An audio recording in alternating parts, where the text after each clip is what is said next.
Hey, welcome to the Danger Zone. It's Ashley. Everything in this video was found on public domain.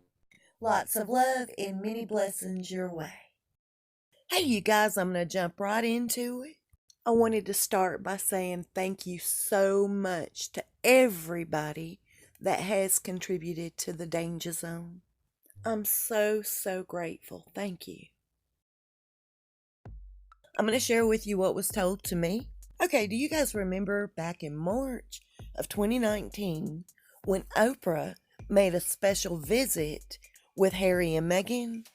Evidently, they sat down together and discussed every bit of this, from the documentary in South Africa to the lawsuits and shielding Archie completely until they made it to South Africa.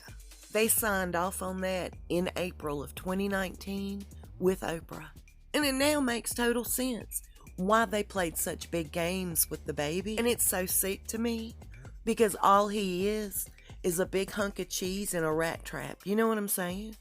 They knew people would have very little interest in their documentary. So keeping Archie out of the spotlight until this documentary was the way to lure people in to watch it.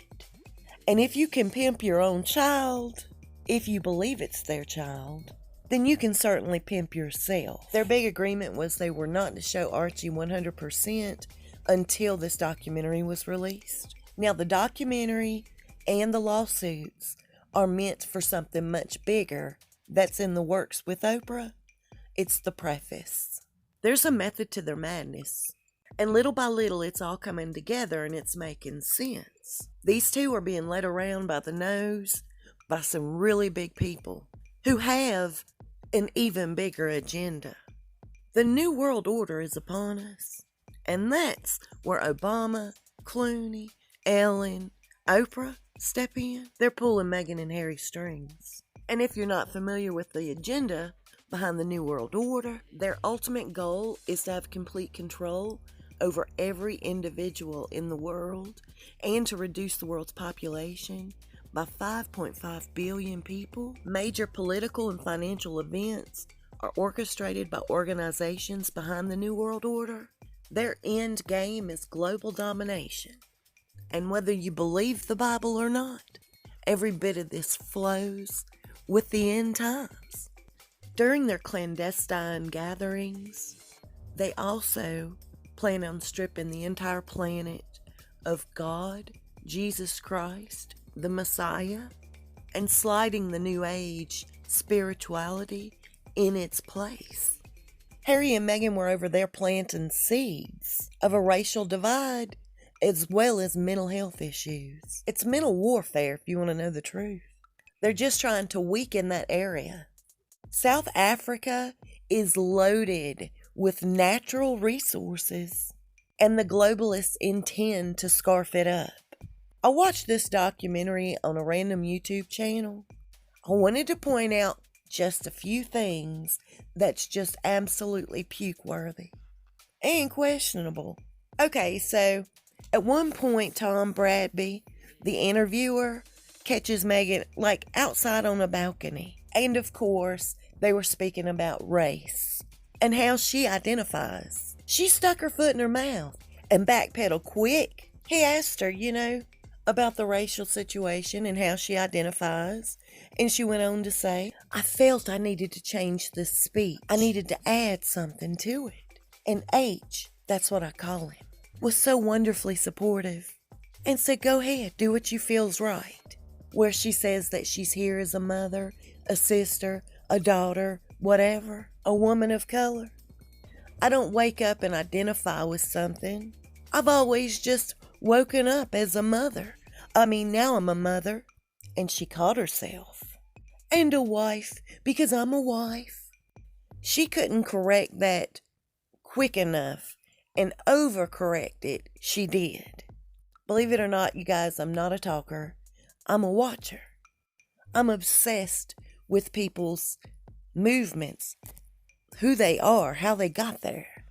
I overanalyze every bit of a face. And I can tell you when she's busted or caught in a lie or anxiety-ridden, she loses all control over her weak eye. And I'm being dead ass. Start paying attention to her eyes, you guys. And just a couple of minutes after that entire event happened, Harry saves the day. He brings the child around the corner, and they go down the stairs to put him to bed. Fast forward this to day 9, and they had an event they were supposed to speak about, a program called YES, Youth Employment Services. After all, that's what they're there to do. That's why they're being paid, right? Using taxpayers' money. But instead, a very hot-headed, wicked-looking Harry and a face full of fresh makeup, Meghan came around the corner with their entourage. But instead of speaking about the YES program and whatever benefits that they might improve on, they ambushed the entire thing announcing these lawsuits. If you'll notice their patterns when they go on royal tours, they're on royal duty. It's very seldom are they doing what they're being paid to do. I couldn't go to my job and not do it and still get paid. Doesn't it feel like there's some sort of vendetta here? It's almost like they have a point to prove to the rest of the royal family. Notice their special guest, and we'll talk about that in a minute. He said something and he kind of caught himself, and he overcorrected actually. Talking about his good days and his bad days with his brother, and how everything in the media is misconstrued. He went on to say, most of it's probably made up. It is made up. What in the world? Like he doesn't see his family, like he's not around his family, like he's not involved.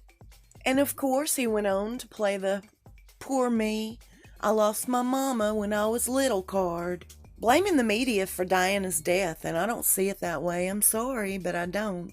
Talking about the trauma and the triggers, and I hate that word.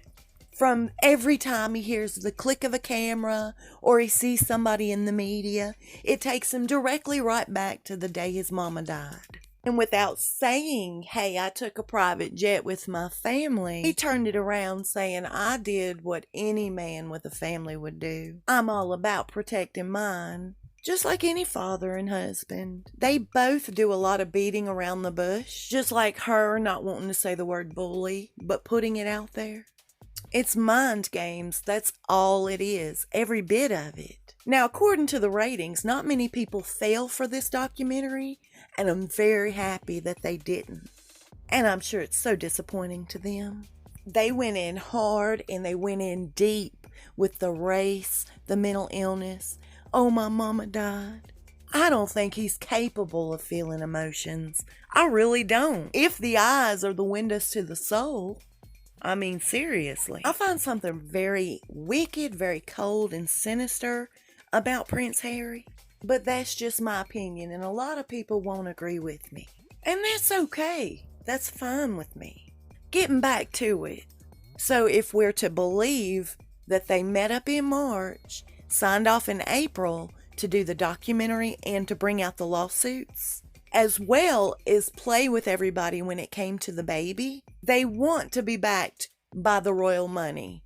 They want to be backed by the royal power.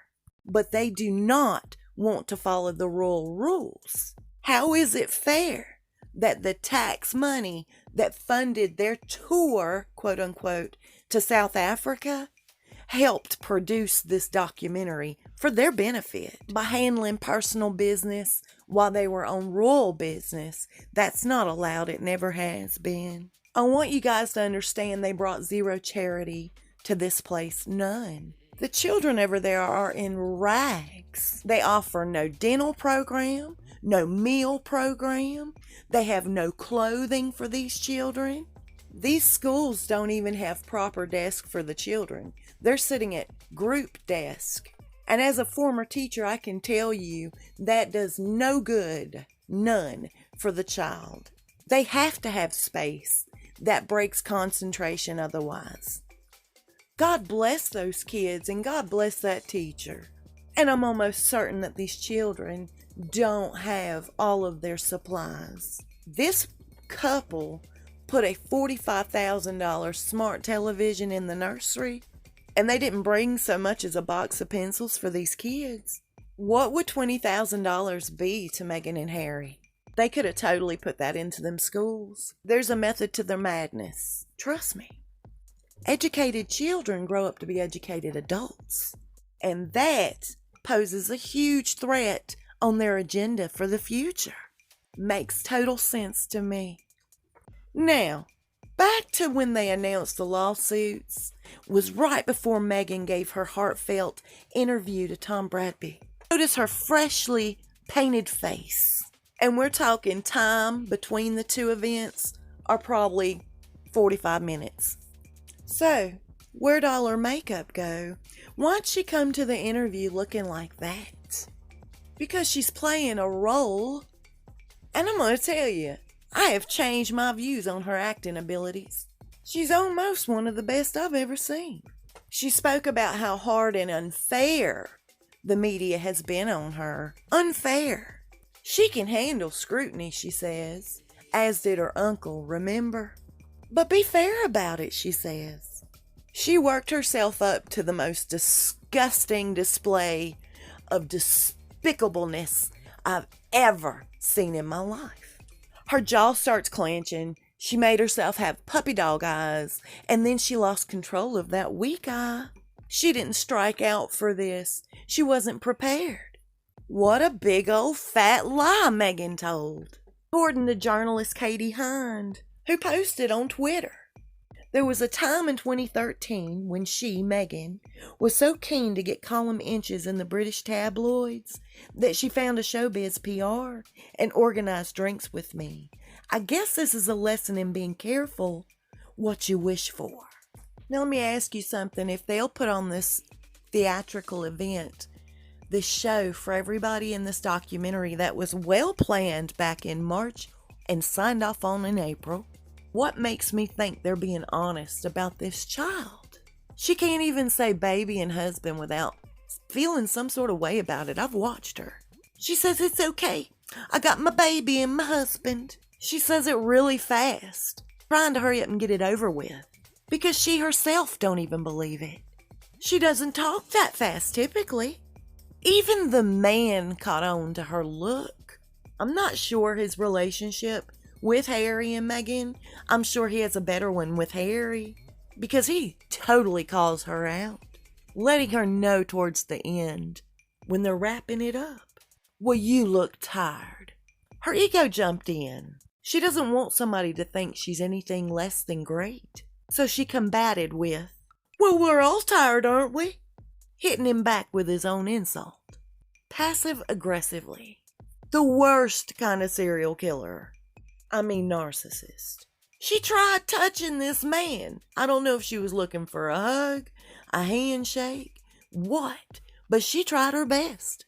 Smarter than the average, he jumps back, doesn't buy into it, and she is left standing there looking kind of stupid, not knowing what to do with her hands.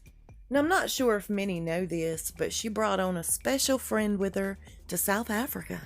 Their good buddy Violet, aka the girl in the brown dress.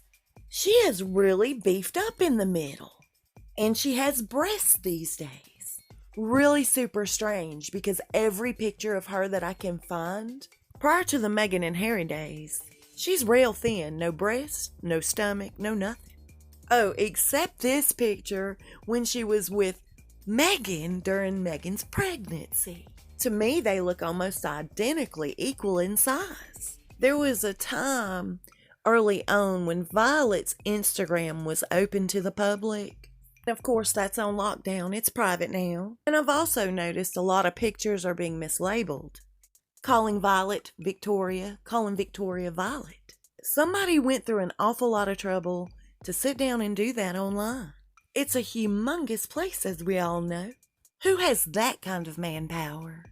And why go through all of that trouble?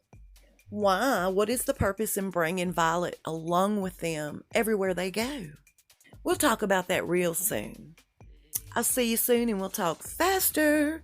Y'all stay safe and be blessed.